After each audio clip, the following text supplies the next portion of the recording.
Graça e paz, amada igreja, que Deus abençoe o teu coração, a tua vida, que essa palavra possa ir de encontro ao teu coração nessa noite, neste lugar. Meu amado, abra sua Bíblia no livro de Êxodo, capítulo 12. Livro de Êxodo,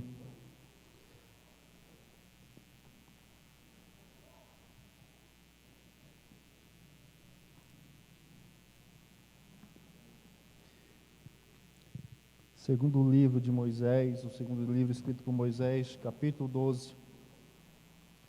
Êxodo, capítulo 12.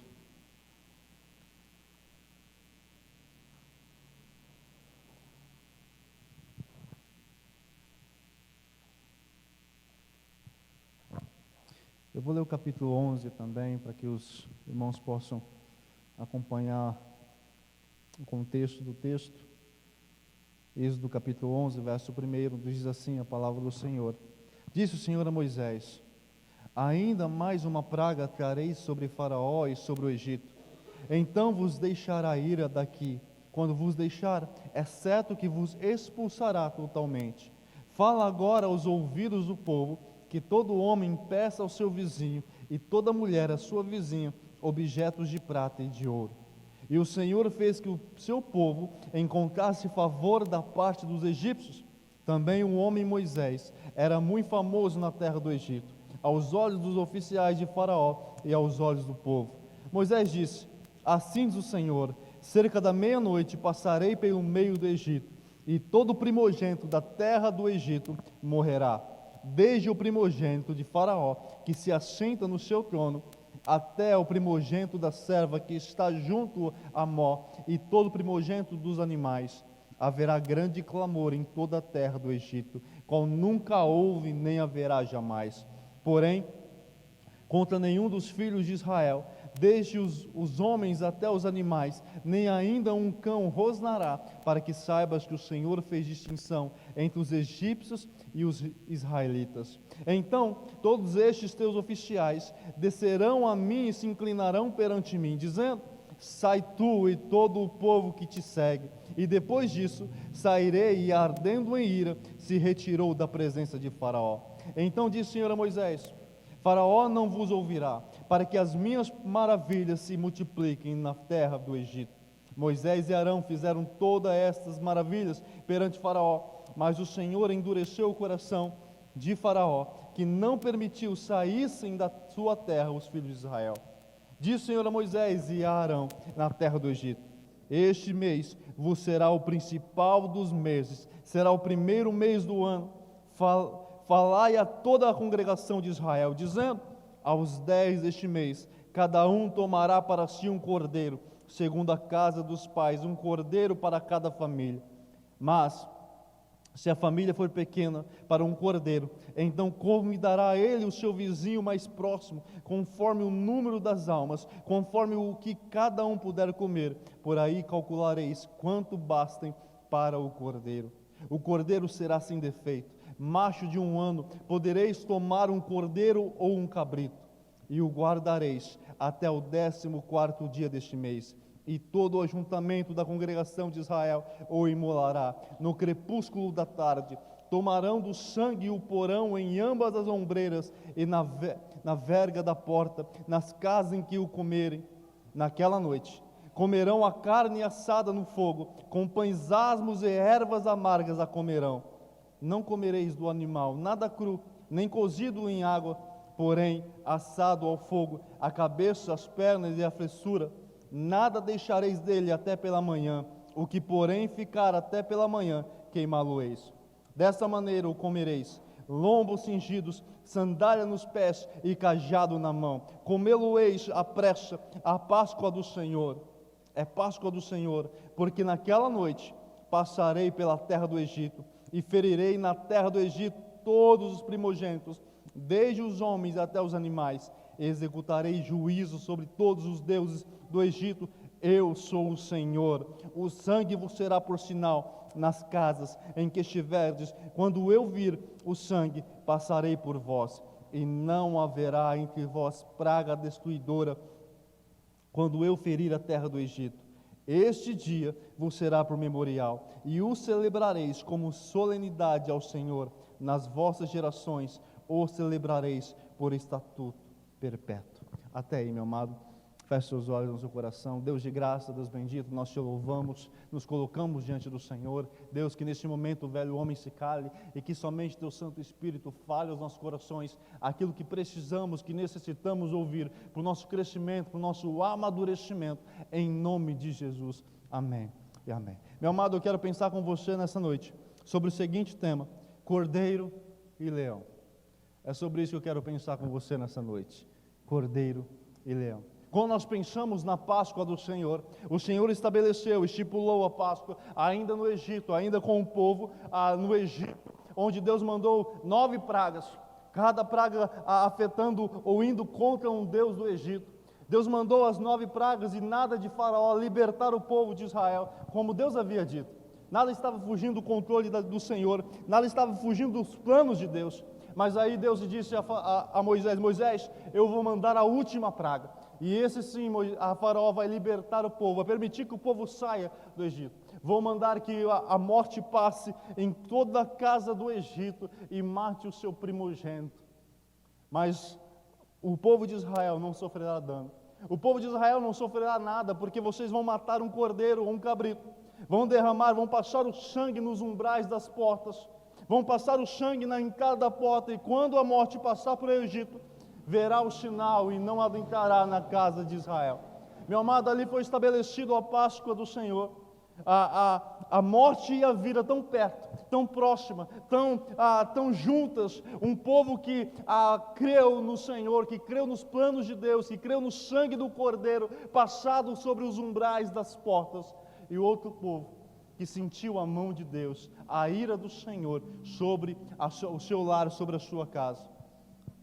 Quando nós pensamos na Páscoa do Senhor, quando nós pensamos na celebração da Páscoa, quando nós pensamos no Cordeiro ali oferecido, ali quando Deus estabeleceu a Páscoa para o povo de Israel, Deus estava anunciando que o Cordeiro seria também, viria a este mundo para justamente trazer o perdão, trazer tirar o pecado de sobre o mundo, como nós veremos a seguir. Mas, meu amado, que nós possamos entender, o Cordeiro ele foi oferecido, ele foi morto, ele foi sacrificado para que o seu sangue fosse derramado sobre cada casa, sobre cada família. E ali o anjo da morte não passaria. Não haveria dano algum para o povo de Israel. Mas o Egito amanheceu em sangue, amanheceu em um profundo clamor de desespero. Se tem algo que qualquer pai quer a todo custo evitar, é perder um filho. Mas ali o povo do Egito sentiu o poder da mão de Deus, sentiu o poder da ira do Senhor sobre aquele povo. Mas o povo de Israel foi liberto, foi livre, libertado pelo sangue do Cordeiro. E, meu amado, se nós podemos fazer alusão a isso, quando nós trazemos isso para o Novo Testamento, quando nós trazemos isso para o Evangelho ele tem 5 bases, ele tem 5 vias, ele tem 5 estruturas do Evangelho. A primeira é que o Senhor veio a esse mundo. Abra sua Bíblia em Filipenses, capítulo 2. Ali nós temos uma narrativa bem clara, bem profunda, bem lógica, sobre que Cristo veio a este mundo para ser entregue, para ser obediente até a morte. Olha o que Paulo nos ensina em Filipenses, capítulo 2, um texto conhecido. Filipenses capítulo 2, verso 5 nos diz: tende em vós o mesmo sentimento que houve também em Cristo Jesus, pois ele, subsistindo em forma de Deus, não julgou como usurpação o ser igual a Deus. Antes, a si mesmo se esvaziou, assumindo a forma de servo, tornando-se em semelhança de homens e reconhecido em figura humana. A si mesmo se humilhou, tornando-se obediente até a morte, e morte de cruz, pelo que também Deus o exaltou sobremaneira, e lhe deu um nome que está acima de todo nome, para que ao nome de Jesus se dobre todo joelho nos céus, na terra e debaixo da terra, e toda língua confesse que Jesus Cristo é Senhor, para a glória de Deus Pai. A primeira coluna do Evangelho é que o Senhor ele veio a esse mundo. Ele veio justamente como Cordeiro. João mesmo disse: eis o Cordeiro de Deus que tira o pecado do mundo. Ele estava justamente se referindo ao Cordeiro da Páscoa, ao Cordeiro estipulado, estabelecido por Deus ainda no Egito, ao povo de Israel. Deus então diz, olha, Paulo nos ensina aqui a ter o mesmo sentimento que houve também em Cristo Jesus, pois ele, subsistindo em forma de Deus, não julgou como usurpação ser igual a Deus, antes a si mesmo se esvaziou, assumindo a forma de servo, tornando-se em semelhança de homens e reconhecido em figura humana. A si mesmo se humilhou, tornando-se obediente até a morte e morte de cruz. Meu amado, o Senhor, Ele veio como cordeiro. Quando nós chegamos nessa época, da Páscoa, de celebrarmos a Páscoa, nós lembramos do Cordeiro de Deus que tira o pecado do mundo. Se hoje nós podemos dizer, eu sou salvo em Cristo, é porque o Senhor levou os meus pecados sobre Ele. Como nós lemos no começo do culto, os nossos pecados estavam sobre Ele, e Ele carregando em seu corpo, sobre o madeiro, os nossos pecados, para que pudéssemos ser livres, libertados, salvos em Cristo. A Páscoa nada mais é do que a morte do Cordeiro em salvação, para que o povo fosse salvo da morte vindoura, da morte que viria sobre os egípcios.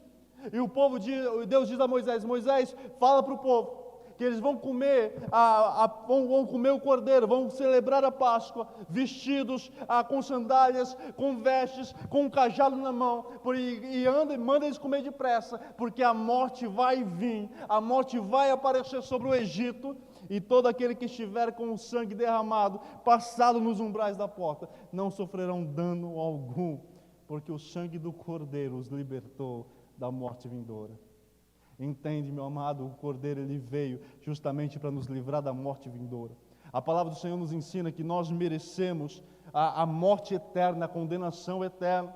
Nós merecemos o castigo eterno, mas porque o Cordeiro de Deus veio a este mundo em semelhança de homem, ele se auto-esvaziou. Aqui tem uma palavra no grego que diz kenosis, aqui é o auto-esvaziamento de Cristo. Ele deixando a sua glória, os seus atributos, o seu senhorio, para se tornar em semelhança de homem, reconhecido em figura humana, em meu lugar, em seu favor, em meu favor, para justamente morrer em nosso lugar. Ele levou sobre si o nosso castigo, o nosso pecado estava sobre os teus ombros. Ele veio, meu amado, a este mundo para te libertar do peso do pecado. Ele veio a este mundo para te dar a salvação, o perdão eterno. Uma outra coisa que nós precisamos entender sobre o Evangelho é que Jesus morreu pelos nossos pecados. Abra sua Bíblia em Romanos capítulo 5. Ele veio a este mundo, mas Ele também morreu por nossos pecados. Ele morreu em nosso lugar, em nosso favor. Ele se entregou à morte por conta própria. Romanos capítulo 5. Verso 12 em diante, nos dá esse relato tão precioso, tão importante. Romanos capítulo 5, verso 12 nos diz, portanto, assim como por um só homem entrou o pecado no mundo, e pelo pecado a morte, assim também a morte passou a todos os homens, porque todos pecaram. Porque até o regime da lei havia pecado no mundo, mas o pecado não é levado em conta quando não há lei. Entretanto, reinou a morte desde Adão até Moisés, mesmo sobre aqueles que não pecaram à semelhança da transgressão de Adão, o qual prefigurava aquele que havia de vir. Todavia, não é assim o dom gratuito como a ofensa, porque se pela ofensa de um só morreram muitos, muito mais a graça de Deus e o dom pela graça de um só homem, Jesus Cristo, foram abundantes sobre muitos. O dom, entretanto, não é como no caso em que somente um pecou, porque o julgamento derivou de uma só ofensa para a condenação, mas a graça transcorre de muitas ofensas para a justificação. Se pela ofensa de um e por meio de um só reinou a morte, muito mais os que recebem a abundância da graça e o dom da justiça reinarão em vida por meio de um só, a saber, Jesus Cristo. Pois assim, como por uma só ofensa veio o juízo sobre todos os homens para condenação, assim também por um só ato de justiça veio a graça sobre todos os homens para a justificação que dá vida. Porque como pela desobediência de um só homem muitos se tornaram pecadores, assim também por meio da obediência de um só muitos se tornarão justos. Sobreveio a lei para que avultasse a ofensa, Mas onde abundou o pecado, superabundou a graça, a fim de que, como o pecado reinou pela morte, assim também reinasse a graça pela justiça, para a vida eterna, mediante Jesus Cristo, nosso Senhor. Meu amado, Paulo ele dá claramente aqui um ensino profundo sobre a substituição, tanto daquele que pecou, como daquele que trouxe a graça de Deus, que morreu em nosso lugar. Ele diz, olha, assim como por um só homem entrou o pecado no mundo, e o pecado passou a todos os homens, porque todos pecaram. De repente nós pensamos, pastor, mas eu não pequei como Adão, mas o pecado que Adão cometeu, ele respingou em toda a humanidade, ele passou a todos os homens, ele passou a toda criatura, ele passou a todos, sem exceção. Mesmo nós muitas vezes não pecamos à semelhança de Adão, mas nós somos pecadores porque Adão pecou. Mas o texto nos diz que mesmo Adão pecando, assim como o pecado entrou por meio de Adão, assim a graça entrou por meio de Cristo. E Cristo veio justamente para levar a ofensa em nosso lugar, para justamente suportar a cruz em nosso lugar, em nosso favor. Ele veio a este mundo para morrer em nosso lugar, a substituição. Entende, meu amado? Era nós para estarmos naquela cruz, era nós para sermos condenados à morte eterna, era nós para sermos levados ao cativeiro eterno, à morte eterna, mas o Senhor sofreu em nosso lugar, levou a morte, ou sofreu a morte em nosso lugar, para que nós pudéssemos ter livre acesso, para que nós pudéssemos ser libertados por Cristo, libertados do pecado, do peso do pecado, da condenação. Quando nós pensamos na Páscoa, nós pensamos na substituição, onde o Cordeiro foi morto no lugar do povo de Deus, onde o Cordeiro foi oferecido em sacrifício no lugar de Israel, onde o Cordeiro foi oferecido, teve seu sangue derramado no lugar do povo. O Egito não teve essa opção, o Egito não teve essa oportunidade, porque o Egito não era povo de Deus, mas Israel era, o povo escolhido por Deus. E Deus então fez com que o Cordeiro morresse no lugar do povo. Meu amado, quando nós pensamos na paz, nós estamos pensando na substituição de Deus em nosso lugar, porque os nossos atos nos levam à condenação eterna, os nossos atos nos levam ao castigo eterno, à morte eterna, mas a graça de Deus superabundou sobre nossas vidas, nos trazendo uma vida eterna, nos trazendo a possibilidade de sermos feitos novas criaturas. A palavra do Senhor disse, quanto a boca confessares que Jesus Cristo é Senhor, e em teu coração creres, receberá o dom da vida, receberá o perdão de Deus, receberá a libertação do Senhor. Mas é preciso crer, é preciso de fato anunciar, é preciso de fato crer nisso, nessa verdade, que o Senhor veio e morreu em nosso lugar. O Evangelho consiste nisso, meu amado, que o Senhor Jesus, Ele veio e morreu, se entregou em seu lugar, em meu lugar, para te dar uma nova possibilidade de vida de perdão, de graça, de restauração, de comunhão com o Senhor, de mudança de vida. Não há outro caminho, não há outro meio, não há outra forma de mudar de vida, de ter uma vida transformada, senão por meio de Cristo Jesus, senão por meio do Senhor. Não há uma segunda opção, uma terceira opção. Meu amado, somente o Senhor é o caminho, a verdade e a vida. Quem vai até Ele, chega-se até o Pai, porque Ele é o caminho. Paulo ele nos ensina aqui, verso 20, sobreveio a lei para que avultasse a ofensa, mas onde abundou o pecado, superabundou a graça de Deus. O pecado poderia ser grande, mas a graça do Senhor ainda é maior. O perdão de Deus ainda é maior, a restauração do Senhor, a comunhão do Senhor ainda é maior, o perdão de Deus ainda é maior. Meu amado, que nós possamos entender essa verdade. A Páscoa, muito mais do que chocolate, e os irmãos sabem disso, muito mais do que qualquer outra coisa, é o Cordeiro morrendo em nosso lugar, é o Cordeiro se entregando em nosso lugar para que nós podemos ter vida eterna diante dEle, por meio dEle, somente por meio do Senhor. Mas o Evangelho também consiste no sepultamento, entender que o Senhor Jesus Ele veio a este mundo, Ele morreu pelos nossos pecados, Ele foi sepultado como qualquer outro, Abra sua Bíblia em Mateus capítulo 27. Mateus capítulo 27.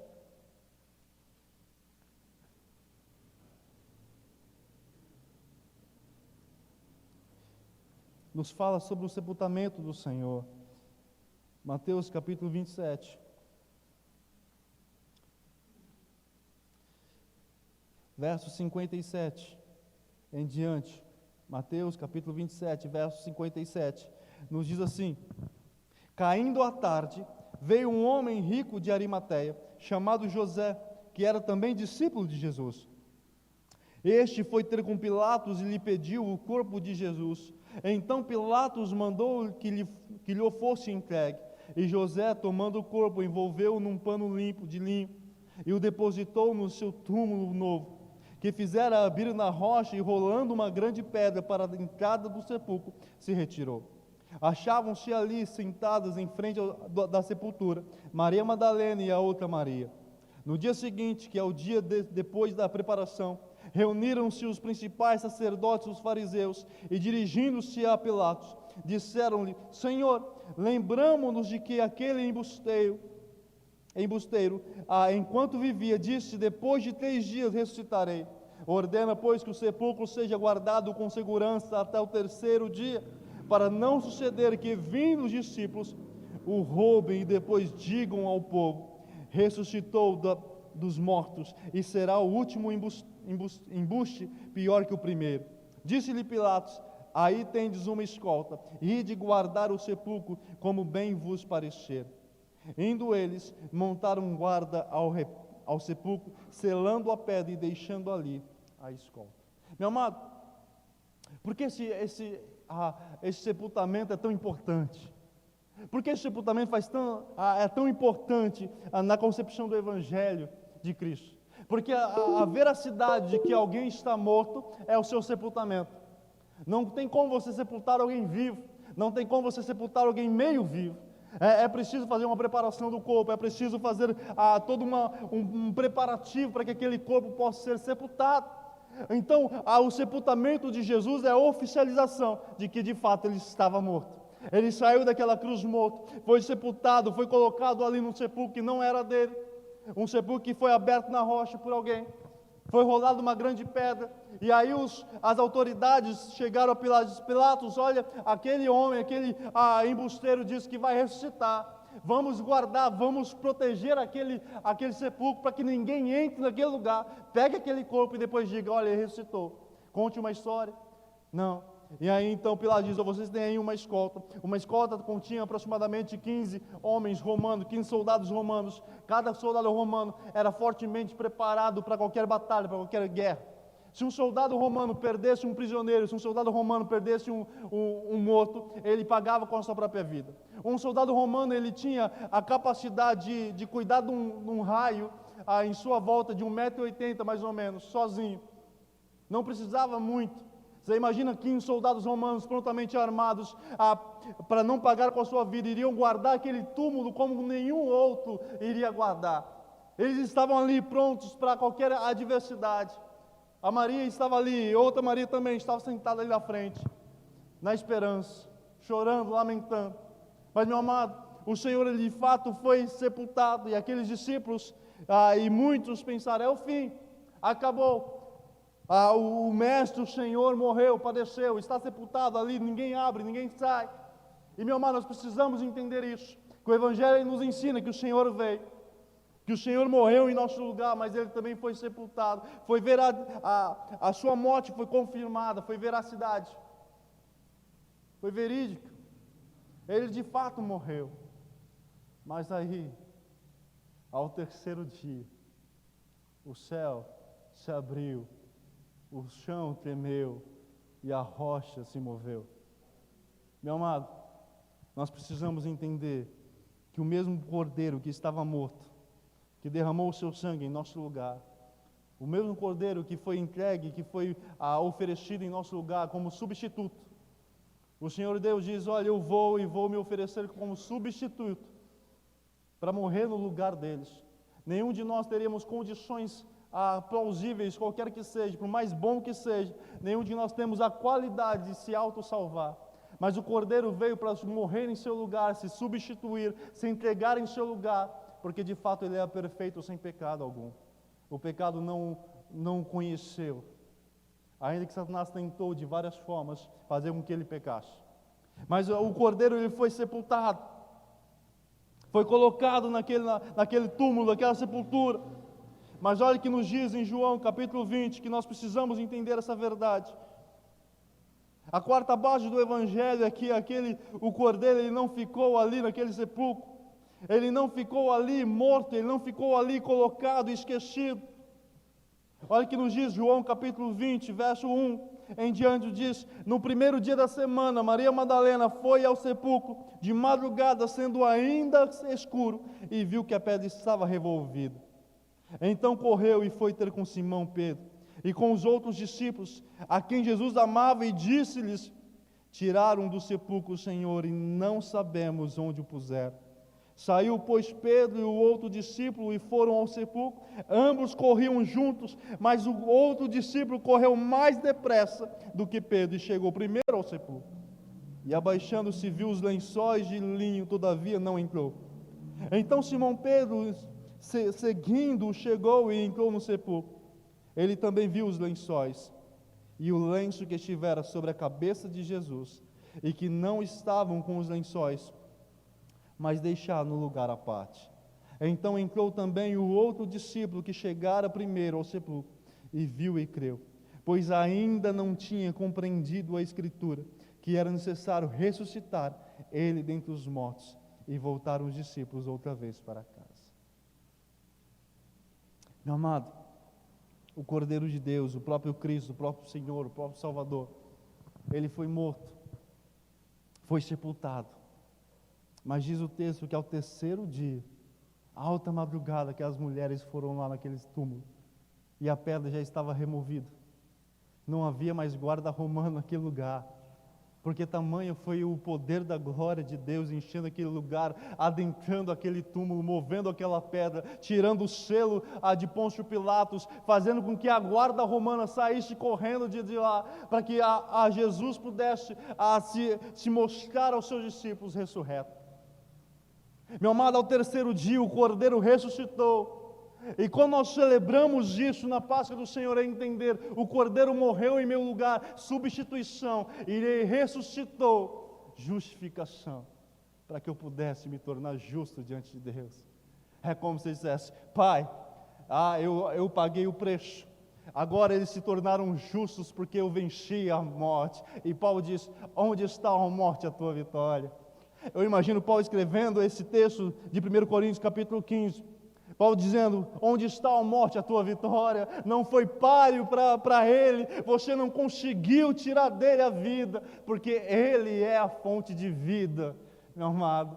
Ele ressuscitou para que eu e você tivéssemos vida, e vida é abundante. Sem a ressurreição, seria apenas mais uma execução. Se Cristo não tivesse ressuscitado, ele seria apenas mais uma execução dos romanos. Mas porque ele venceu a morte, ele ressuscitou, ele é o Senhor dos senhores, que está à destra do Deus Pai Todo-Poderoso. Ele venceu a morte para que eu e você pudéssemos ter livre acesso com Deus. Meu amado, o que nos garante a presença do Senhor, o que nos garante que estaremos na presença do Senhor, é que Jesus diz: eu vou para junto do Pai, e quando eu for para junto do Pai, eu vou mandar o Consolador, eu vou mandar o selo, eu vou mandar o passaporte, a garantia de que vocês estarão também lá comigo. Eu vou mandar o Espírito Santo. Meu amado, o Senhor nos deu o selo, que é o Espírito Santo na sua vida. É a garantia, a certeza de que o Senhor habita em você, que você foi justificado por Deus, porque o Cordeiro morreu em seu lugar para te dar vida. Entende? O mesmo Cordeiro, o mesmo ritual, o mesmo significado que Deus fez com o povo de Israel. O Cordeiro morreu no lugar do povo, para que o povo vivesse, para que os filhos de Israel vivessem, para que de fato houvesse alegria, zelo naquele lugar, naquelas casas, para que os filhos do povo de Israel tivessem vida, enquanto o povo do Egito morreu.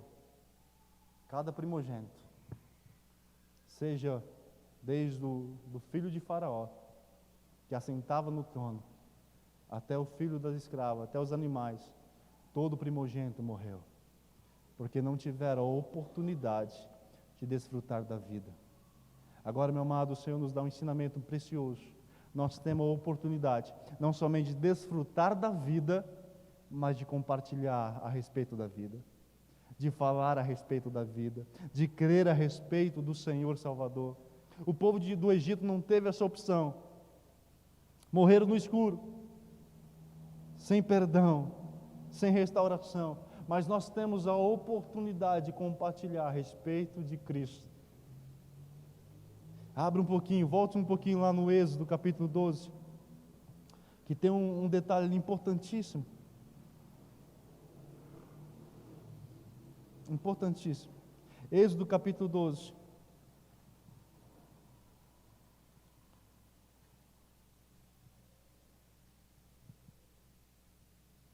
O verso 3 e o verso 4. Diz assim: falai a toda a congregação de Israel, dizendo aos 10 deste mês, cada um tomará para si um cordeiro segundo a casa dos pais, um cordeiro para cada família. Mas se a família for pequena para um cordeiro, então convidará ele o seu vizinho mais próximo, conforme o número das almas, conforme o que cada um puder comer, por aí calculareis quantos bastem para o cordeiro. Olha que detalhe preciosíssimo. O Senhor disse: olha, se a sua família for pequena, você vai chamar o seu vizinho, vocês vão se sentar, vão celebrar juntos, vocês vão fazer uma festa, vão convidar de acordo com cada alma. Sabe o que o Senhor está nos ensinando? A compartilharmos a respeito do Evangelho para cada vizinho, para que cada alma possa ter temor do Senhor, possa ser reconhecido na presença do Senhor. O Senhor está dizendo: olha, você vai convidar seu vizinho, você vai convidar aqueles que vão se sentar à sua mesa, de acordo com cada alma, porque cada alma é importante para o Senhor, porque cada alma é preciosa para o Senhor, porque cada alma é importante, o Senhor morreu por cada alma. Meu amado, que nós possamos compartilhar essa verdade. Mas um último pilar do Evangelho,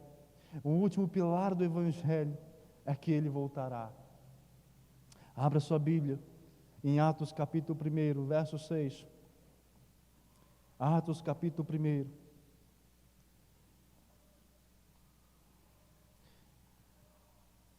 Atos capítulo 1, verso 6.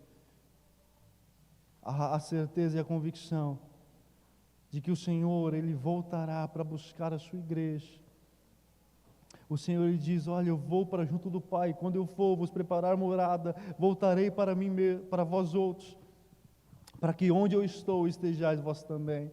Mas Atos capítulo 1, verso 6 diz assim: então os que estavam reunidos lhe perguntaram: Senhor, será este o tempo em que restaures o reino a Israel? Respondeu-lhe: não vos compete conhecer tempos ou épocas que o Pai reservou pela sua exclusiva autoridade, mas recebereis poder ao descer sobre vós o Espírito Santo, e sereis minhas testemunhas tanto em Jerusalém, como em toda a Judéia e Samaria, até os confins da terra.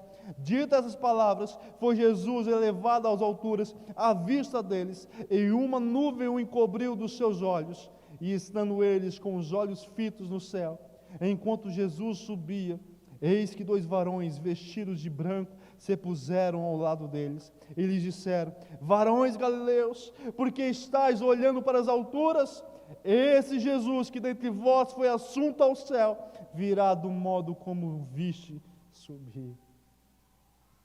O Evangelho consiste, meu amado, que Ele voltará para buscar a sua igreja.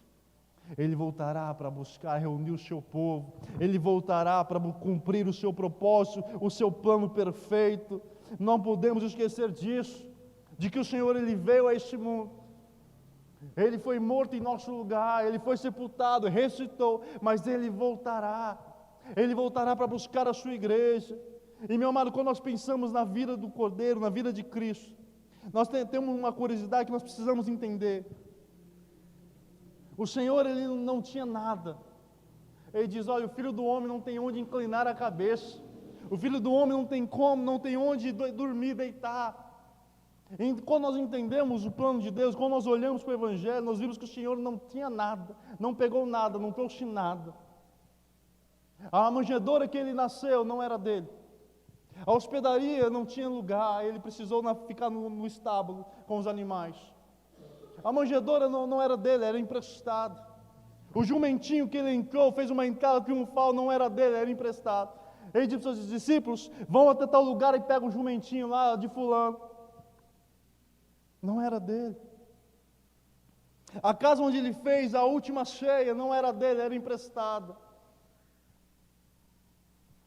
A cruz que ele carregou sobre os seus ombros não era dele, era de Barrabás. Ele levou no lugar de Barrabás. O sepulcro que ele foi colocado não era dele, era de outro que foi emprestado para que ele pudesse ficar lá. Ele não tinha nada, porque ele não era daqui. Mas quando ele voltou para os céus, ele voltou para o que era dele. O trono de glória, o trono celestial, a presença do Pai, os anjos o adorando, o cultuando, o louvando, o bendizendo. Ele voltou para aquilo que era dele. E quando ele voltou para aquilo que era dele, ele disse: olha, por que vocês estão olhando para o céu? Porque ele vai voltar para buscar a sua igreja, para buscar vocês. Paulo diz: quando a trombeta soar, os mortos ressuscitarão primeiro, e depois nós, os vivos que ficarmos, seremos levados aos céus. Meu amado, precisamos entender essa verdade. O Cordeiro Pascual que se entregou em nosso lugar, que morreu em nosso lugar, para que eu e você tivéssemos vida, ele foi aos céus para aquilo que era dele e voltará a buscar aquilo que pertence a ele, que são a tua igreja, os salvos em Cristo Jesus. Que nós possamos entender essa mensagem. Aquele que foi morto como um cordeiro ressuscitou como um leão, com autoridade e poder. A palavra do Senhor diz que o inimigo ele anda em derredor como um leão que ruge. Mas a palavra do Senhor diz que ele é o leão da tribo de Judá. Que possamos entender essa verdade, meu amado, sobre a morte e crucificação de Cristo. A Páscoa é muito mais do que simplesmente entendermos a morte. Compreendemos que Cristo morreu em nosso lugar, se entregou em nosso lugar e ressuscitou, para que eu e você tivéssemos vida eterna. Eu quero terminar com outro poema, essa mensagem que nos diz: foi numa sexta-feira mais sombria que o sol se apagou. Naquela cruz levantada estava o nosso Salvador. Sobre os seus ombros nossos pecados ele carregou, maior sacrifício de todos o que o mundo experimentou. E um sábado de silêncio, o túmulo se fechou. Judas, quando reconheceu sua traição, em uma árvore se enforcou. Mas foi no terceiro dia que Maria o procurou, e vendo o túmulo aberto, ela não o encontrou. Um anjo apareceu e para ela lhe perguntou: por que procuras entre os mortos aquele que já ressuscitou? Ele vive está, para que eu e você podemos ter vida em abundância. Que Deus conduza o teu coração. Que Deus conduza a tua vida, em nome de Jesus. Feche teus olhos, não teu coração. Deus de graça, Deus bendito, nós te louvamos por podermos cultuar o teu santo nome, por podermos alegrar em tua presença, por podermos ter um tempo maravilhoso diante do Senhor. Ó Deus, que o Senhor continue nos ensinando a tua palavra, a tua verdade, e seja, Deus, fortalecendo cada vida, cada coração, que essa mensagem seja compartilhada, seja anunciada, de que o Senhor vive estás. Deus, nós te bendizemos, nós te louvamos, em nome de Jesus, amém e amém. Que a graça do Senhor Jesus Cristo, que o amor de Deus Pai e a comunhão do Espírito Santo estejam com todos e sobre todos, em nome de Jesus, amém e amém.